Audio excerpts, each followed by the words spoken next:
Hola gente linda, y una vez más nos encontramos en este espacio, el de Cuéntame tu historia de éxito, donde hoy tengo a un invitado súper especial, como todos los que han pasado por esta sala de mi casa a tomarse un rico cafecito y a contarnos historias de transformación personal y de evolución que son únicas. Pues hoy tengo con nosotros a Luis Camejo. Él viene a contarnos y a darnos claves de cómo hacer que lo imposible se nos convierta en posible. Ustedes se estarán preguntando, ya va, Caterina, esto es una locura. Pues no, él nos va a contar cómo ha visto milagros en su vida y bueno, déjeme un momentico esperar y hacer que entre nuestro querido amigo Luis Camejo. Deme unos minutos.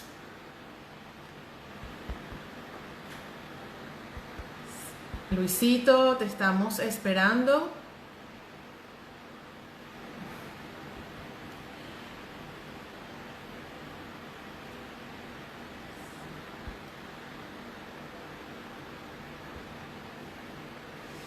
Ok. Ok, ya te mandé la invitación. Ven, espacio. Y bueno, para los que no me conocen, saben que soy Caterina Gravina y me encanta contar historias. Y bueno, tengo aquí con nosotros a Luis Camejo. Encantada, Luis, de tenerte aquí, mira, en la sala de mi casa, tomándote un café. Muy bien, Y eso muy es lo bien. que yo quiero que todos sientan y entiendan de que están en la sala de mi casa tomándose un rico café y sobre todo en este espacio donde nos vamos a contar historias de éxito y de transformación personal para que los que están allá viéndonos, saludándonos, mandándonos corazoncitos y los que lo ven posteriormente se digan con estas historias, no somos los únicos, no estamos solos y no somos los únicos que pasamos por esto. Así que una vez Exactamente. más, bienvenido Luis y toda esta sala es tuya. Bueno, Cuéntanos. muchas ¿Cómo es gracias. esto de que haces posible lo imposible? Cuéntanos un poco tu trayectoria, tu historia de éxito y dónde te encuentras en este momento y haciendo qué. Bueno, fíjate, para empezar a explicar todo eso, tengo que hacer una introducción y quizás una, una disección de mi vida como en tres etapas. Me encanta Este, las la primera segmentaciones. etapa, la primera etapa yo diría que es el siglo XX. O sea, desde 1974 que nací hasta 1999. Ahí hay una etapa. Ok, Luego hay una segunda etapa que iría del 2000 hasta más o menos el 2008. Eh, incluso pudiera extenderlo un poquito más como hasta el 2013, por ok. verlo de alguna manera. Y Espero que después de Instagram ese, no dé tiempo, ¿eh? sí, y después de ese 2013 hasta ahorita. No, va a ser rápido. La primera etapa, y creo que eso fue crucial en mi vida, ese periodo siglo XX, eso es básicamente lo que me hizo verme y entenderme como Luis Camejo que es hoy en día. Y el primer punto es clave. O sea, muchas personas empiezan a contar su historia desde el día que nacen o desde que empiezan a tener memoria. Yo empiezo a contar mi historia desde 2 meses antes de nacer. ¿Y por qué lo digo así? Yo nací en Venezuela, en una ciudad que se llama San Felipe, en el 22 de agosto de 1974. San Felipe era una ciudad, o sea, en ese momento San Felipe probablemente era un pueblo grande, no era, era ciudad porque era la capital del estado, no por tener otro atributo de modernidad. Mis padres eran médicos allá, vivíamos allá en San Felipe, y cuando mi mamá estaba más o menos embarazada en el quinto mes, empezó a tener sangrado muy profuso, muy complicado, su cuadro general se estaba afectando mucho, Y la especialista que la vio le dijo, mira, mi recomendación es, hay que interrumpir este embarazo. Wow. No se puede seguir porque es un riesgo para tu vida, es un riesgo para la vida del niño que probablemente no vaya a sobrevivir si estos sangrados continúen. Tú tienes dos hijos en casa que te están esperando, tienes que pensarlo bien. Siendo mis padres médicos, dijeron, bueno, necesitamos otra opinión, vamos a consultar a otro experto. Y consultaron con un doctor que había sido profesor en la Universidad Central de mis padres, que era experto en tema de ginecobstetricia, y tuvo más o menos la misma impresión. Esto, si no para este sangrado, hay que interrumpir el embarazo porque es peligroso para todos. Entonces el especialista de mi mamá le dijo algo así como que un jueves o un martes, le dijo, mira, vamos a hacerte el procedimiento el viernes. Y mi mamá le dijo, bueno, no puedo hacerlo el viernes porque no tengo quien cuide a mis otros dos hijos en la casa el fin de semana porque mi mamá, mi abuela, estaba en Caracas y ella solía irse a pasar los fines de semana, pero casualmente ese fin de semana no había decidido ir el viernes, sino que iba a ir el lunes siguiente. Entonces la doctora dijo, bueno, cuando el lunes esté tu mamá aquí, procedemos. Resulta que esas noches, antes de ese fin de semana, mis padres empezaron a hablar entre ellos y siendo médicos y entendiendo la decisión que tenían en las manos, tomaron, eh, tomaron una decisión muy sencilla. Dijeron, bueno, si de aquí al lunes sigue sangrando, se para el embarazo. No, tenemos que hacer de caso a los especialistas. Resulta que llegó el viernes, mi mamá no sangró, llegó el sábado, mi mamá no sangró, llegó el lunes, el domingo mi mamá no sangró, llegó el lunes, no sangró más hasta el día del parto. Wow. O sea, Es literal, decir, tú eres un milagro. es decir, y no solamente yo, porque aquí viene el cuento mejor un poquito más. Eh, yo estoy vivo porque mi abuela estaba a 4 horas de carretera o más ese día de distancia, ese viernes, ¿no? Entonces, resulta que pasan un par de meses, o apenas un par de meses, cuando eran 7 meses, y se adelanta el parto. Todo el mundo a correr, mi mamá que estaba en una situación más o menos complicada del embarazo, agarran, sacan, la doctora revisa, sale, es un niño, un varón, pero es muy chiquitito para la barriga tan grande que tenía.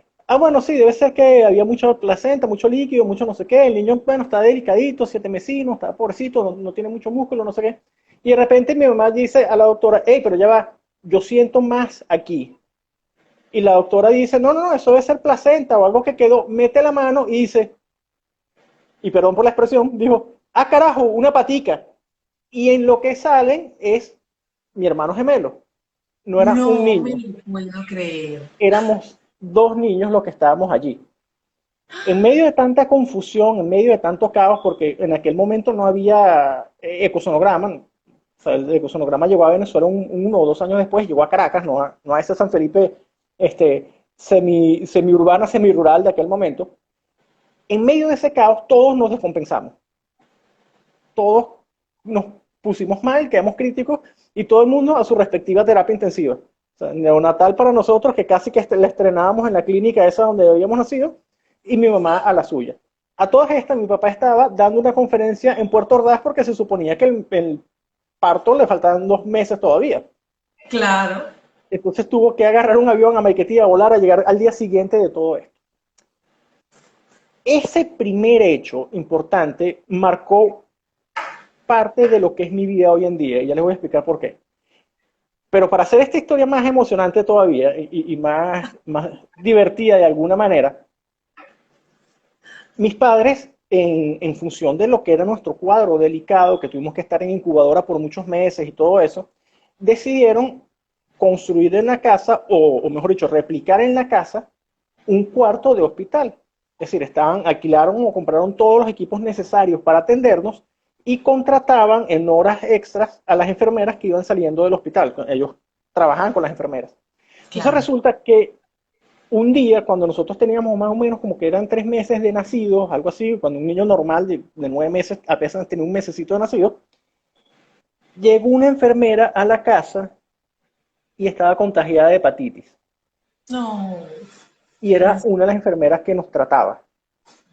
Resultado de eso, hepatitis para aquellos niños.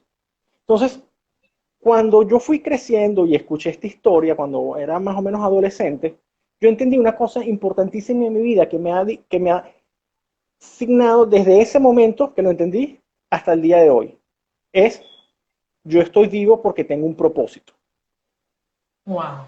Yo Y tengo esa es un esa es una propósito, de las preguntas que te tengo, pero más adelante. yo tengo un propósito. Ahora, ¿qué pasó? Cuando yo entendí eso, no tenía la madurez suficiente para asimilar qué es tener un propósito. Y eso Claro. asignó mi etapa de entre más o menos los 14, 15 años hasta los 25 años que cierra ese periodo del siglo XX.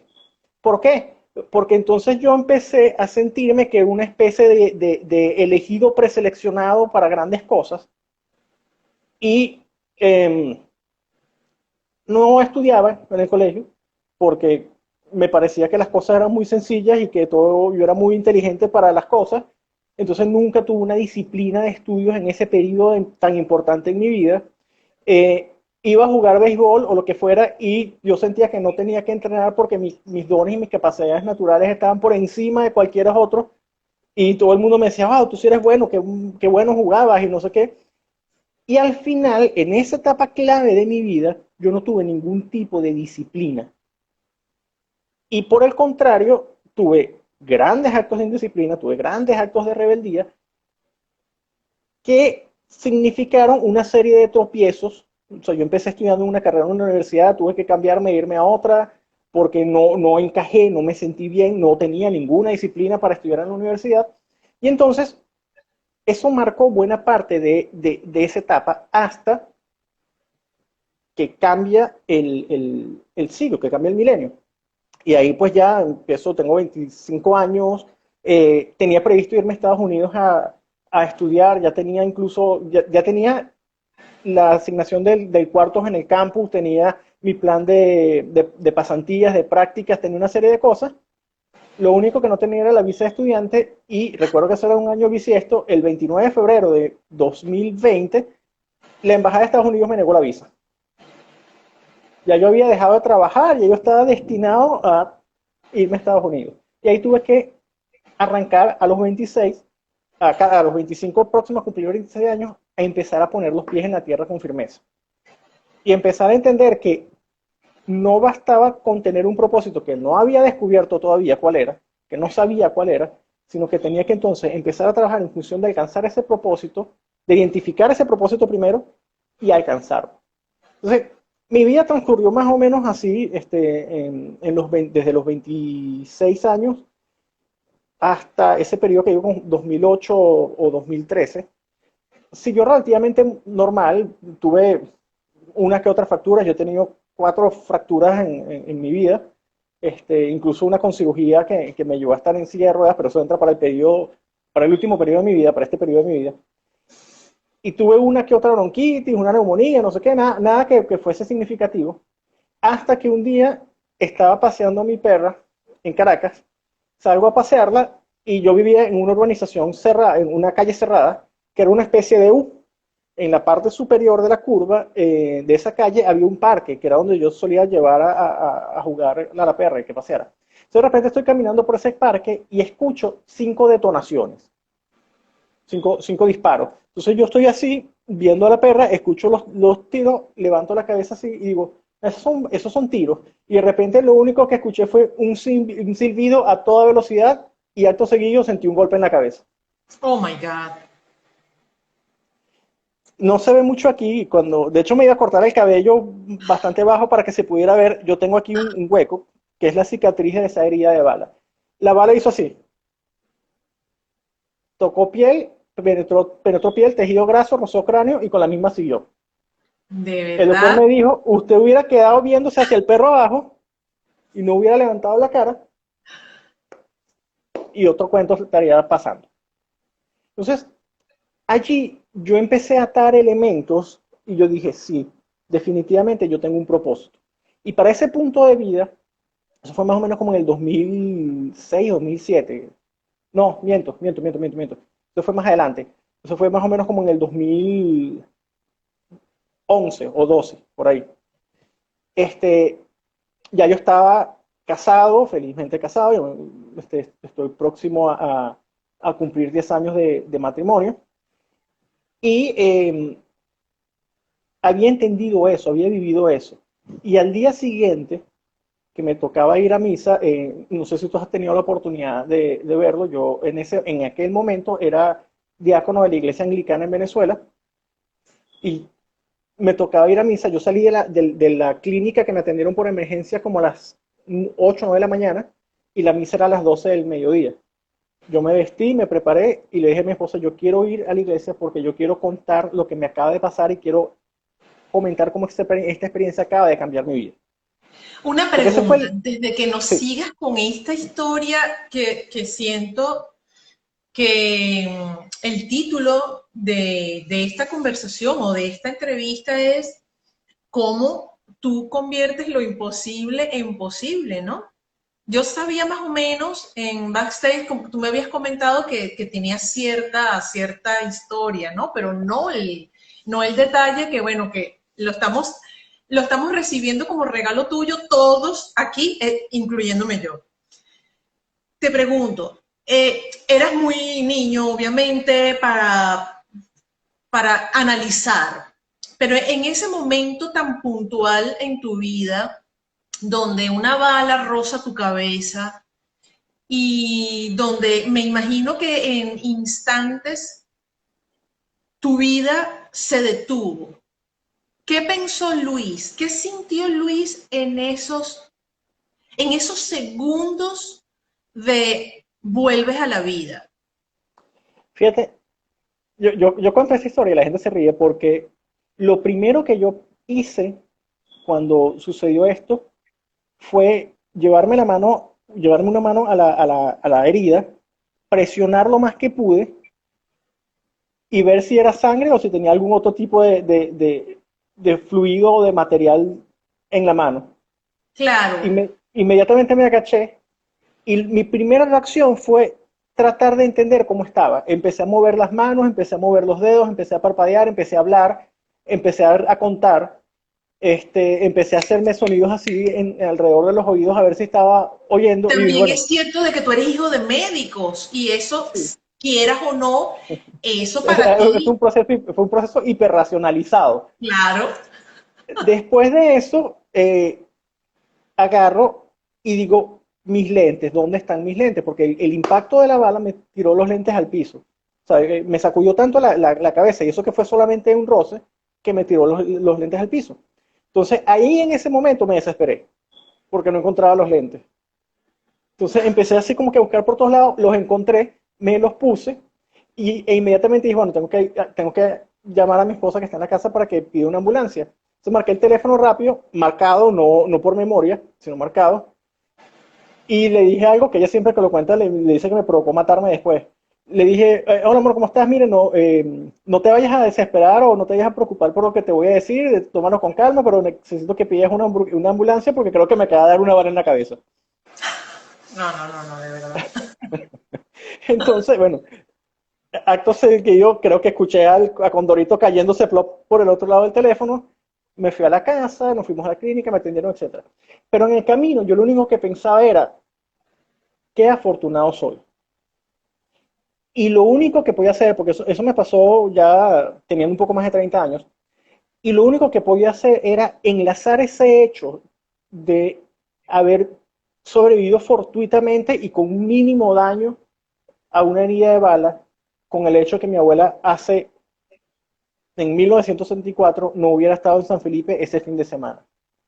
Y allí, conectando esos dos puntos, yo dije, definitivamente tengo un propósito y creo que ya lo he encontrado, ahora tengo que desarrollarlo más. Entonces, estando en ese punto, en la oficina me dicen, te vamos a trasladar para Panamá. Y bueno, excelente, Uno más de la eh, lista. yo de hecho lo que me dijeron fue, queremos que vayas a hacer una prueba por 3 meses. Y yo dije, ok, yo voy a ir, perfecto. Pero para mi interior yo me dije, yo voy para una prueba por el tiempo que Dios quiera que yo esté allí. No voy a ir por Claro. 3 meses. Si son 3 meses, son 3 meses, si no más. Entonces yo me dediqué a trabajar en función de buscar un futuro distinto al que podía estar viviendo sin separar mi punto de ese elemento central que era el propósito que tengo en la vida. Entonces, me vine para acá, llegué, estando aquí a los 3 meses, justamente, a los 3, 4 meses, ya me habían dicho, ya te quedas, no te regresas, te vas a quedar como encargado de la operación de la empresa en Panamá. Yo estando aquí, en ese tiempo, yo siempre he sido un apasionado de jugar softball y béisbol desde niño, y siempre jugué con una premisa, o doy el todo o no doy nada. Claro. Entonces, estando en ese juego de todo o nada, en una noche aquí en Ciudad de Panamá, me fui corriendo hacia primera base porque había dado un rolling y ¡pum! Choqué contra el primera base y me partí la rodilla como en tres secciones, una de las peores fracturas de rodilla que pueden existir, y yo estaba absolutamente solo aquí en Panamá, o sea, porque mi esposa todavía estaba en Caracas. Y tuve que pasar a vivir una etapa que nunca me había tocado. Tuve que vivir más o menos cerca de 2 meses solo en una condición que no podía caminar y que dependía o de unas muletas o una silla de ruedas. ¿Qué significó? O sea, porque ya veo el significado que tuvo el incidente con la bala perdida. Bueno, para los que están entrando, muchísimas gracias. Los comentarios, los corazoncitos. Es una historia definitivamente que encaja con el título de cómo hacer de lo imposible algo posible, de verdad. Y él nos ha contado los eventos que ha tenido en su vida. El más significativo es la forma en cómo llegó al mundo y cómo llegó con su hermano gemelo, que su madre ni su padre tampoco lo sabían. Oh, sorpresa, había un hermano gemelo. Pero previo a que él naciera, pues existió la posibilidad por un tema de sangramiento de la madre de que no llegara a feliz término ese embarazo. Pero bueno, él lo aquí. Años después, un incidente con una bala perdida. Y en este momento que nos cuenta de su historia personal, se encuentra en Panamá jugando lo que más le apasiona y se fractura y se encuentra solo en un país que no es el suyo. Luis, te vuelvo a preguntar, en ese momento de tu vida donde tienes que lidiar con el haber dejado atrás a muchas cosas que dejamos atrás los que salimos de nuestra hermosa Venezuela. Yo hablo de Venezuela porque, bueno, yo salí de Venezuela, pero es que me imagino que a todos los que les toca salir, pues, dejan atrás muchas cosas, ¿no? En este caso, tú y yo, pues, nacimos en el mismo país, Venezuela. Dejamos atrás muchas cosas. Tener que lidiar con eso, estás solo, estás fracturado, no conoces a nadie. ¿Qué es lo que te mantuvo? ¿Qué es lo que pasaba por tu mente en esos instantes? Porque es que me imagino que hay instantes de desesperación. ¿A quién recurre o a qué recurre Luis? Que me imagino que hay algo muy interno que te mantiene y te sostiene. Cuéntanos un poco, Luis. Sí, ahí Y yo que esto es recurrí a para varias cosas. escribirlo, ojo, esto es para escribirlo.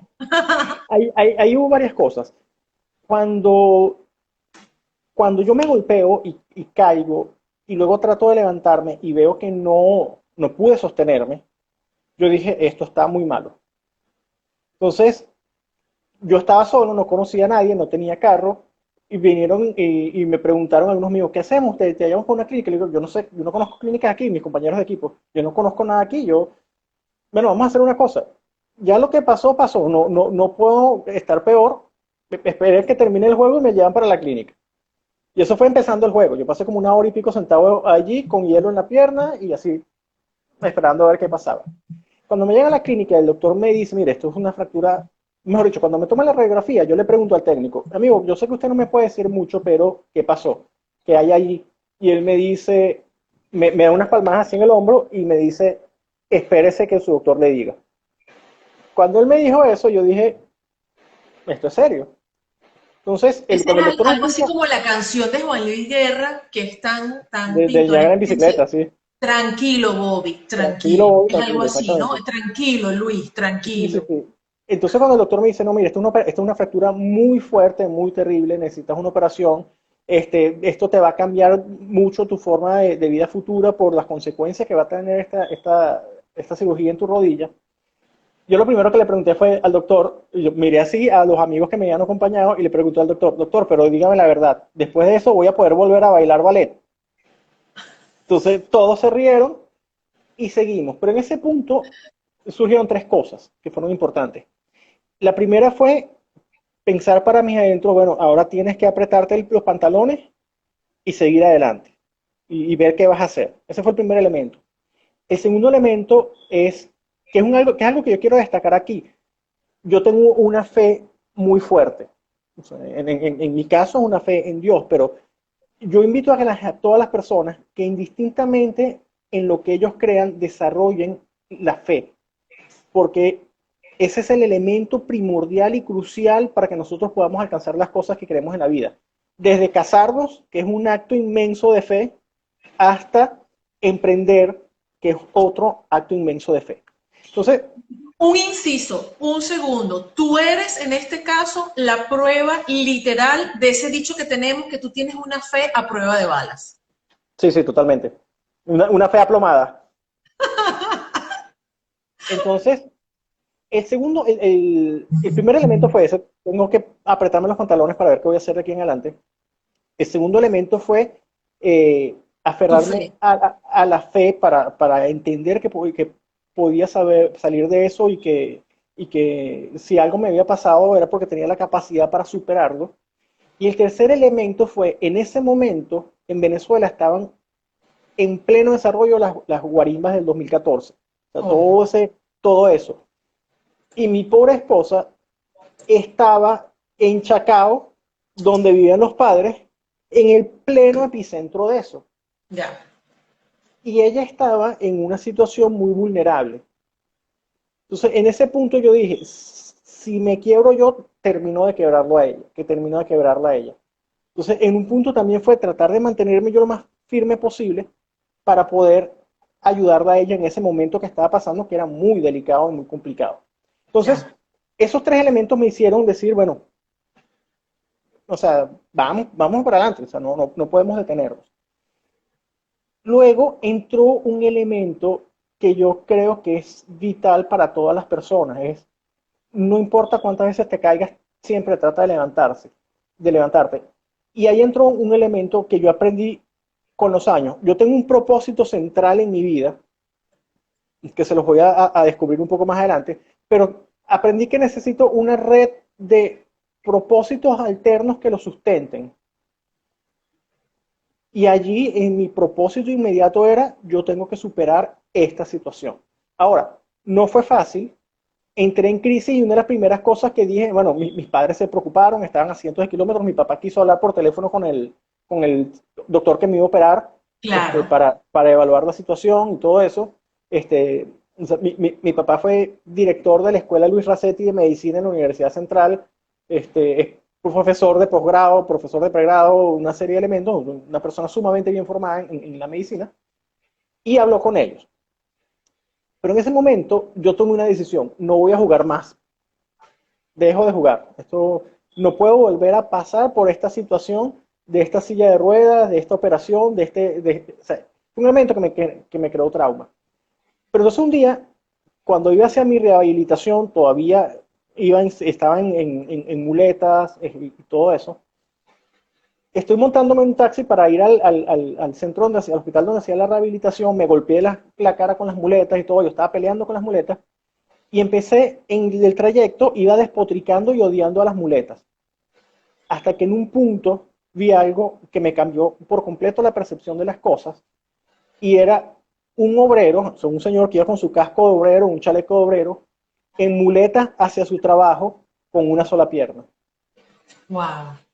Cuando yo vi a ese señor allí en ese momento, yo dije, Señor, perdóname, no me vuelvo a quejar de mi situación, esto es temporal, esto va a pasar, ese señor está echando adelante su vida en una condición que yo ni siquiera me puedo imaginar. Entonces, allí dije, bueno, vamos a superar esto. ¿Y cómo empecé a superarlo? Poniéndome retos cortos. Yo celebraba cada semana que pasaba, sin contar los días que restaban a que pudiera empezar a caminar sin las muletas. Cuando yo iba a la O sea que rehabilitación, para ti ha sido en ese momento de tu vida lo que yo suelo hacer, ¿no? Y muchas veces también se lo digo a mis alumnos y se lo digo a la gente que aprecio, segmenta tus logros, pero ujú, no esos logros con aquellas metas inalcanzables, sino lo que haces hoy, agradécelo, vívelo. exactamente. O sea, y para mí, yo pienso que tú eres la muestra fiel de que eh, eso nos lleva a algo bueno, hacer y practicar eso. Y entonces yo empecé a hacer algo que me había funcionado en buena parte de mi vida, que era competir. Y en este caso era competir conmigo mismo, competir con aquellas cosas que me estaban limitando o afectando o me estaban sí, limitando o afectando. Entonces, yo recuerdo que había un aparato eléctrico que me ponían para fortalecer la pierna y la rodilla, y yo le preguntaba a la licenciada que me atendía, licenciada, una pregunta, ¿cuánto es la máxima cantidad de corriente que alguien ha aguantado aquí? No sé, por ejemplo, 500, lo que fuese, 140. Yo le decía, ¿cuánto me está poniendo ahorita? 60, póngala en 70. Y mañana póngala en 90. ¿Por qué? Y yo dice, ¿pero por qué quieres? Porque yo quiero superar esos 140 que le pusieron a esa persona. Y entonces cuando tenía que hacer la bicicleta, yo decía, bueno, ella me decía, bueno, haga tantos minutos de bicicleta y vaya a tal ritmo. Yo empezaba a tal ritmo y le decía, yo mañana voy a subir el ritmo un punto más y pasado mañana más. Entonces cuando yo empecé a ver todo esto y empecé a caminar de nuevo, eh, entonces tomé una decisión y fue, voy a volver a jugar. Y Wow. empecé a practicar, mi mamá inmediatamente dijo, no, yo sabía que tú ibas a hacerlo, pero yo no quiero que tú lo hagas. Y entonces yo le dije a mi papá algo que para mí tiene una significancia importante y es algo que yo quiero compartir. Yo le decía, papá, si yo no volvía a jugar, esa fractura me había derrotado por el resto de la vida. Yo tenía que vencerla y vencerla aquí. Y la única forma de hacerlo era regresar a jugar. Regresé a jugar, tuve un Mira lo que nos campeonato. dicen aquí, Luis. Mira, Sí, podría resumir de la voz de ustedes, es Hayelin, que en las adversidades es clave la fe, la paciencia y el agradecimiento. totalmente, Tal cual. totalmente. De hecho, yo se lo decía a muchas personas. Yo tengo una placa y 6 tornillos en una pierna. Wow.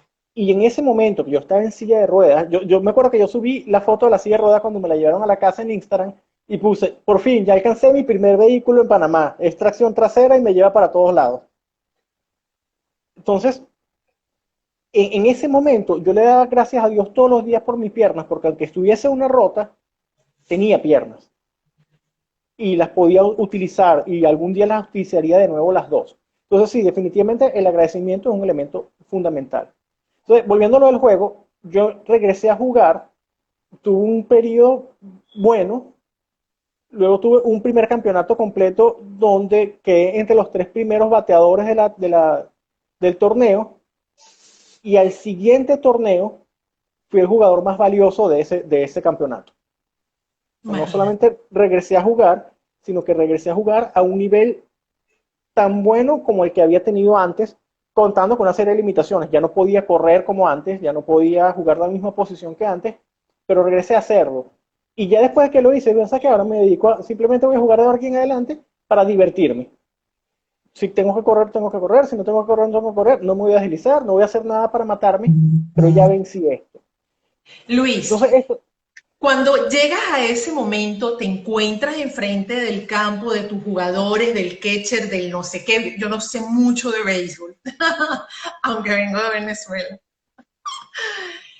Cuando te encuentras en el sitio, o sea, qué es lo que pensaste, qué sentiste, qué te dijiste a ti mismo en ese justo momento que pisaste nuevamente el campo? Y no en bueno, silla de ruedas, sino por tus propios no, medios. exactamente. De hecho, la primera impresión, se me aguaron los ojos. Se me aguaron Cuéntame los por qué. ojos.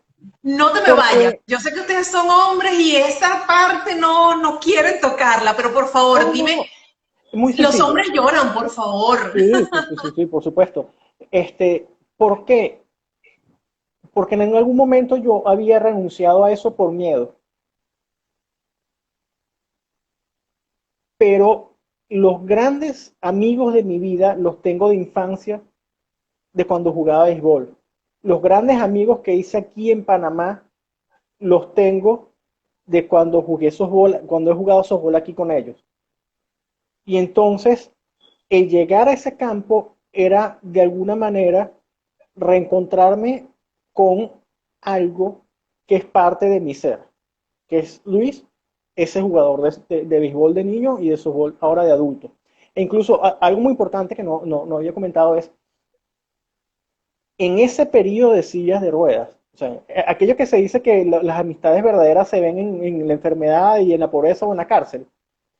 Yo estaba en las tres condiciones, estaba encerrado en mi casa, casi, bueno, no estaba pobre porque yo seguía trabajando porque mi trabajo no es tan físico, este, pero estaba con la salud afectada. Entonces, allí tres o cuatro personas del entorno del softball demostraron el valor de seres humanos que tienen y la amistad que me brindaron, que me acompañan hasta hoy en día. Wow, qué Y bonito. personas que nos habían abierto la puerta aquí para trabajar, eh, y hago la salvedad con las personas de acá, de Panamá, este, mostraron una preocupación, un querer, un cariño tan genuino que hoy en día lo que nosotros hemos alcanzado, mi esposa y yo aquí en Panamá, es parte en, se debe a lo que ellos hicieron por nosotros también, y sobre todo en ese momento. Entonces, pasa el tiempo, como al mes y medio de mi factura, se adelanta la venida de mi esposo para Panamá. Nosotros trabajamos en la misma empresa en Venezuela, así que simplemente la enviaron allá para que la trabajáramos los dos aquí. Y al final del día era dos por el precio de uno, ¿no? Porque solamente tenían que pagar una vivienda, solamente tenían que Claro. tener un costo relacionado y tenías dos personas de perfiles gerenciales altos que estuviesen aquí en la empresa. Empezamos a trabajar, empezamos a tener otros golpecitos de la vida, hasta que un día nos dicen, la empresa va a cerrar, la empresa cierra, la vivienda que les estamos pagando ya no se las vamos a pagar más, este, tú Luis ya no vas a trabajar bajo una figura de contrato fijo, sino por algún proyecto que salga, y a tu esposa la vamos a mandar a la empresa, la vamos a absorber los socios aquí en Panamá para otra empresa. Así que teníamos que, con un sueldo menos, buscar una vivienda donde vivir. Y eso nos pasó el día antes de que teníamos previsto firmar un contrato para comprar para el contrato de hipoteca para la casa en la cual vivimos hoy en día. Y nos miramos a los ojos y dijimos, bueno, tenemos que seguir adelante.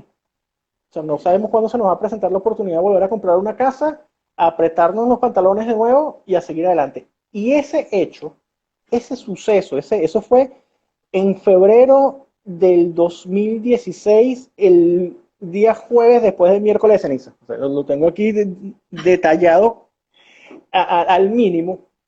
Ese momento me hizo pensar, me dijo, bueno, para sobrevivir tienes que reinventar. Wow. Y allí fue donde yo creé un segundo propósito de mi vida. Y empecé a innovar, empecé a emprender. ¿Cuál fue el primer punto de emprendimiento que yo desarrollé? El primer punto de emprendimiento que yo desarrollé fue dar charlas para formación de microempresarios.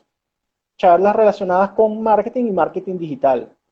Y sobre todo desarrollé toda una línea de servicios que eran mercadeo a bajos costos. Pero mientras eso empezaba a andar, yo decía, ¿qué voy a hacer? Ese mismo jueves que nos dijeron eso, yo hablé con una muchacha panameña que había conocido que trabajaba en un club aquí en Panamá y me consiguió trabajo de mesonero para ese fin de semana. Y me fui a hacer, yo nunca en mi vida había sido mesonero y me fui a servir platos y tragos y todo eso. Y empezaron a dejarme muy buena propina. Y otro mesonero me preguntó algo y me dijo, ¿cómo estás haciendo para que esa gente que no da propina te dejen algo. Tú tienes experiencia como mesonero. Y le digo, yo nunca en mi vida había trabajado como mesonero, pero me he sentado miles de veces en esas sillas y yo sé lo que ellos esperan de alguien que los atienda.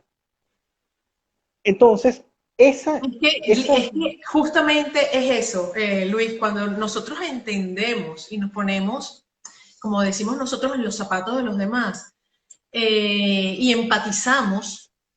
Y justamente el propósito de este espacio es eso mismo, ¿no? El cuéntame tu historia de éxito, porque es que yo sé que del lado de allá hay personas que en este momento están escuchando o que posteriormente lo van a escuchar, y es lo que yo digo, se van a decir a sí mismos, oh, no soy el único, no soy la única con esta situación, mira, a él le pasó esto, a ella le pasó esto, y se han reinventado, o sea que no quiero que se sientan solos, ese es mi propósito. Entonces, o sea, el que tú te hayas puesto y te pongas en el lugar del otro, eso ya es un plus que nos da a nosotros la oportunidad de seguir agradeciendo las bendiciones que tenemos a diario dadas por el exactamente. universo, por Dios, ¿no? Sí, y exactamente. Y fíjate que ahí el elemento importantísimo es, yo ahí reafirmé lo que era mi propósito de vida, ese que había malinterpretado cuando era adolescente, y yo Claro, el ahí rebelde, simplemente, el y ahí que... simplemente llegué a una conclusión. Yo dije, mi propósito de vida es servir a otros, es ayudar a otros en distintas áreas. Qué Allí, bonito. eso se dio en el 2016.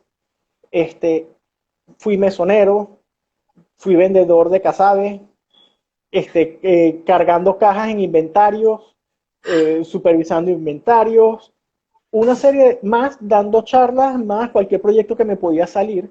Y ahí encontré el valor de nuevo. Como yo te dije, pues soy alguien que cree, soy muy creyente en Dios.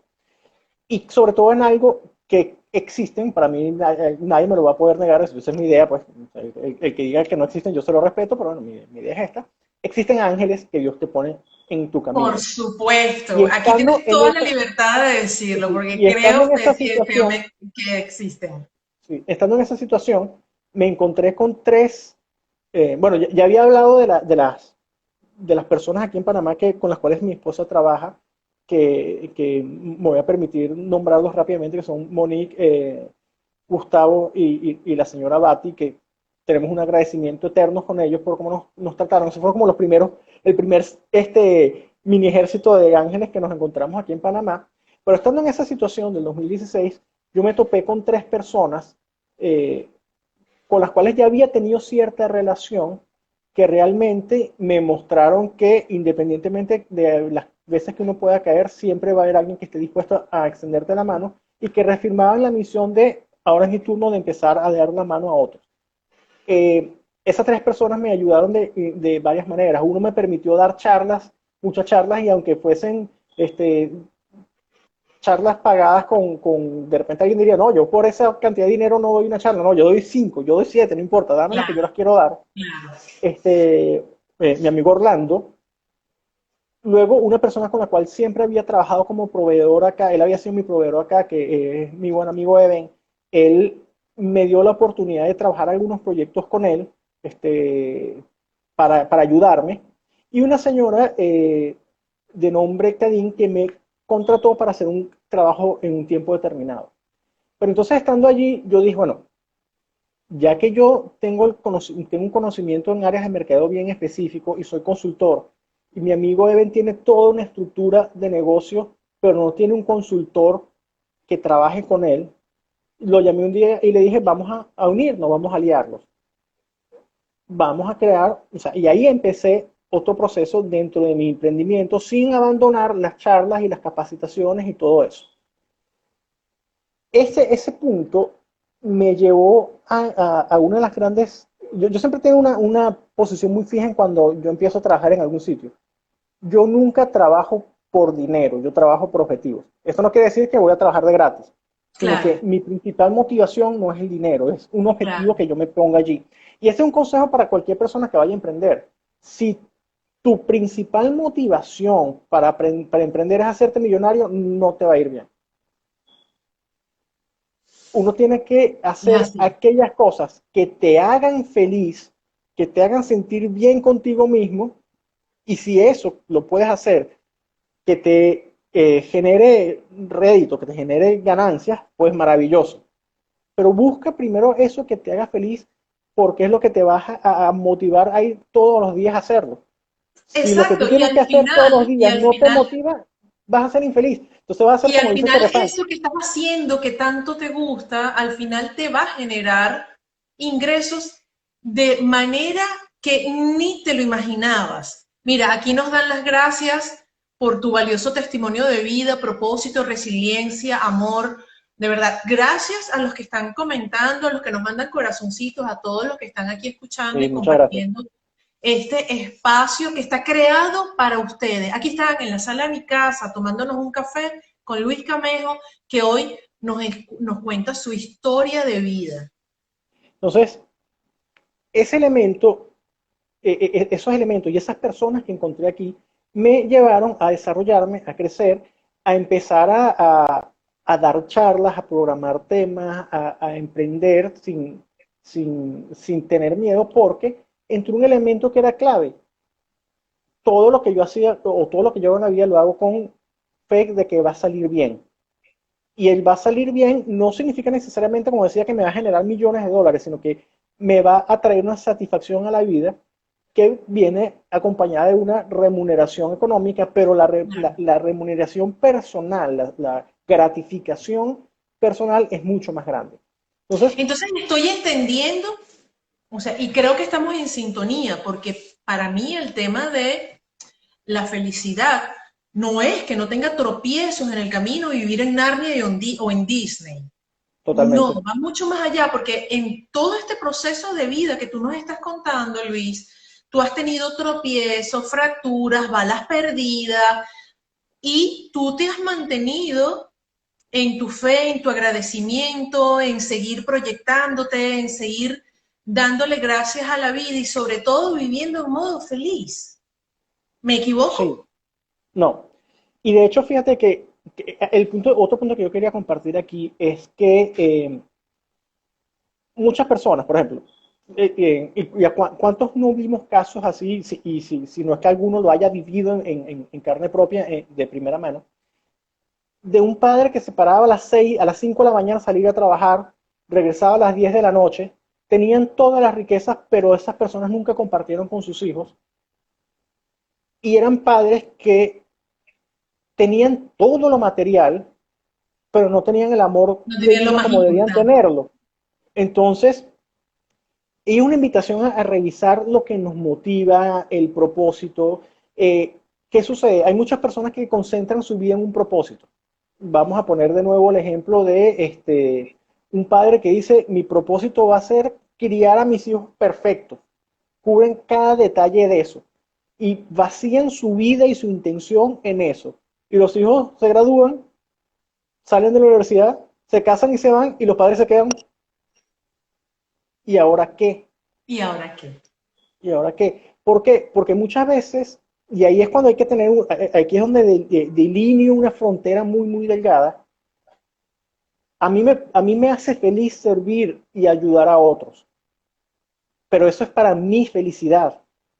Si lo que yo hago, yo sirvo para otros, ese beneficio que ellos pueden recibir no los hace felices, no le prestan atención y toman las decisiones que más les gusten y se van por un camino opuesto, totalmente opuesto a lo que yo les quería plantear, eso no es mi responsabilidad. Y sé que es Claro. un pensamiento que puede lucir un poco egoísta, pero recordemos algo muy importante. Yo no No. puedo amar a todas las demás, a todo el mundo, yo no puedo amar absolutamente a nadie si primero no me amo y no me valoro a mí. Bueno, Yo no y puedo vamos a hacer partir del hecho de que todos somos responsables de nuestros propios nuestros actos. accionares. Exactamente. Entonces, yo no puedo ser, eh, yo no puedo buscar la felicidad en otros, que otros sean felices, si yo no busco la felicidad primero en mí. Primero porque sería un acto inmenso de hipocresía.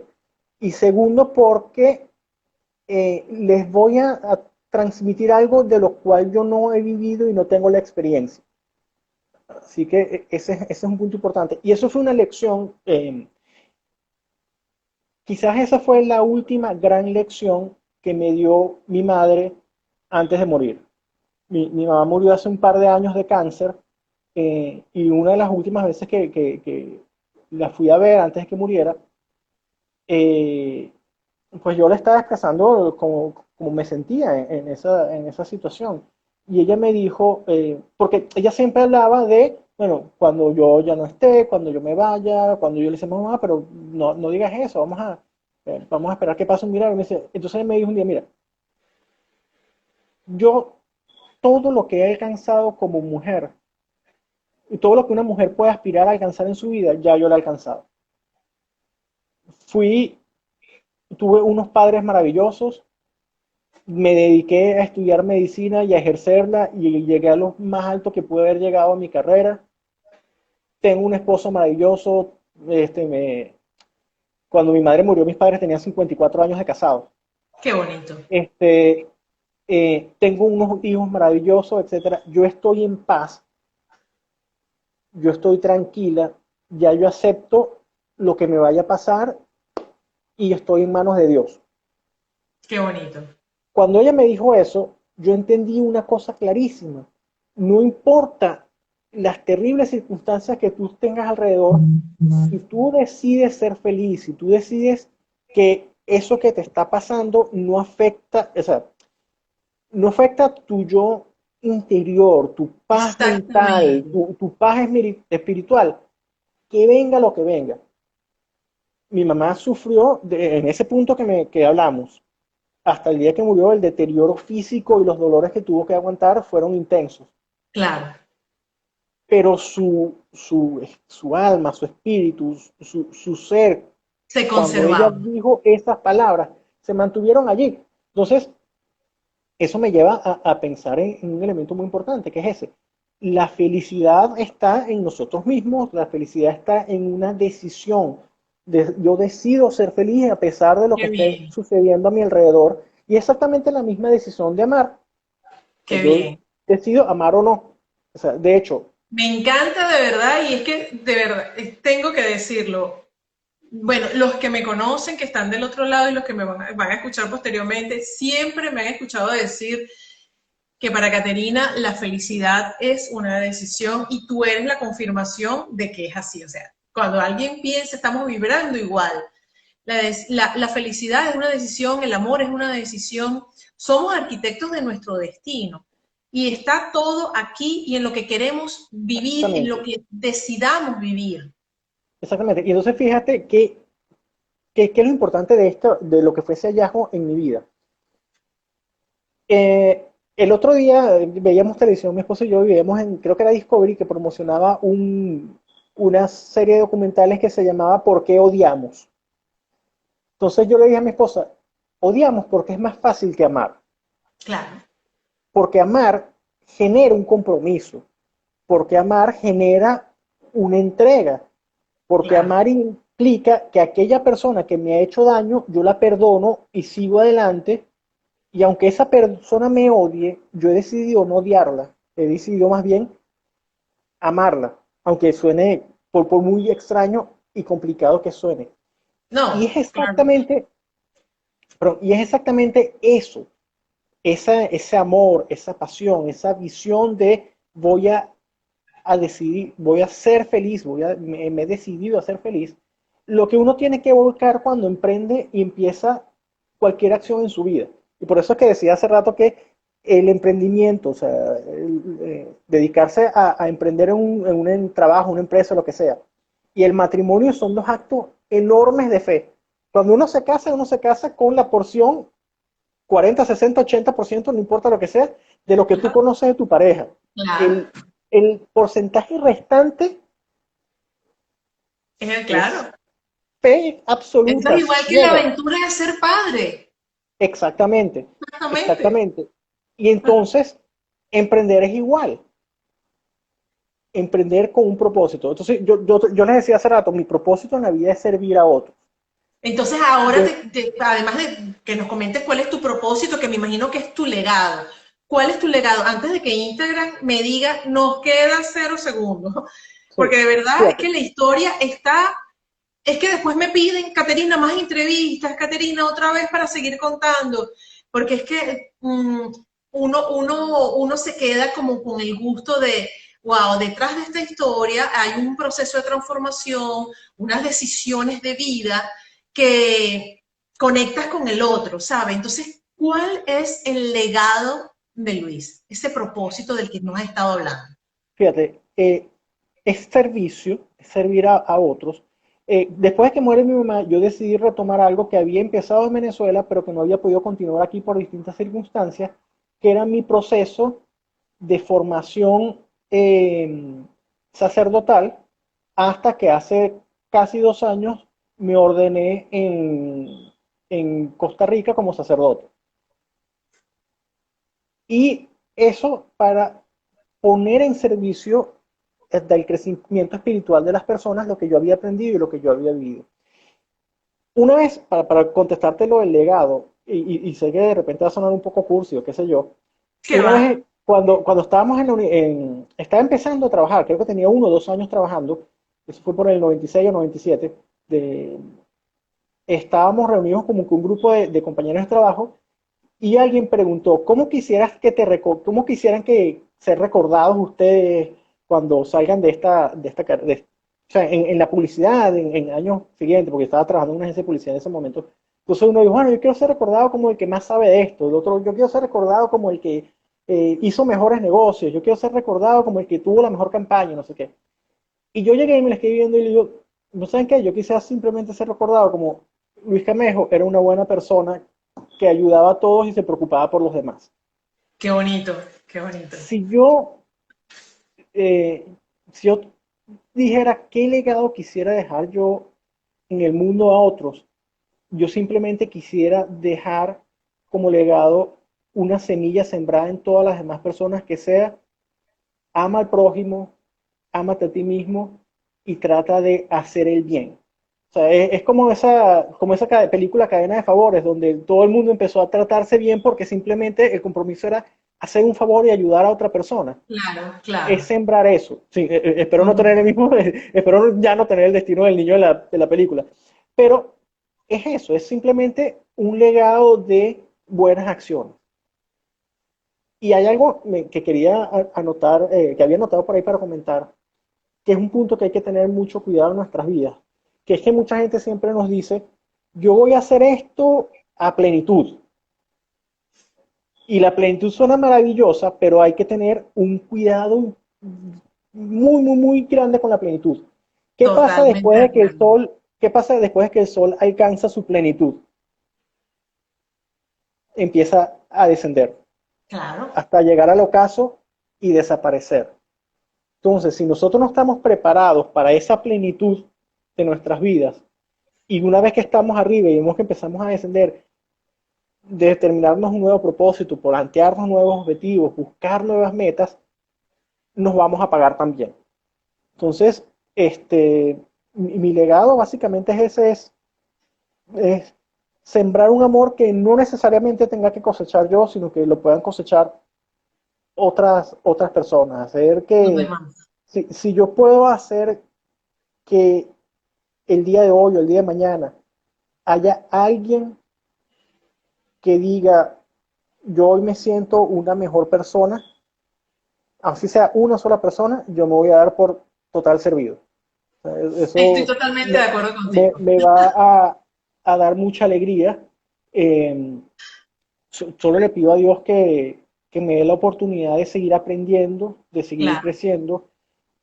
Yo pasé de ser una persona muy rebelde, muy, ¿cómo se llama? Muy altiva, muy pretenciosa, muy orgullosa, a, a punta de golpes y de cosas y de irlas aprendiendo en la vida a tener una visión distinta. Creo Luis, que definitivamente hay que pasar por esos momentos de vida y ya Instagram me avisó, my God, 27 segundos. Luis, una última palabra. Gracias, gente bella, por acompañarnos. Luis, me encanta tu testimonio. Aquí los comentarios, de verdad, De verdad, muchísimas gracias, Luis. Te dejo la palabra y si nos cortan, Mi última recomendación a todos es amen sin miedo,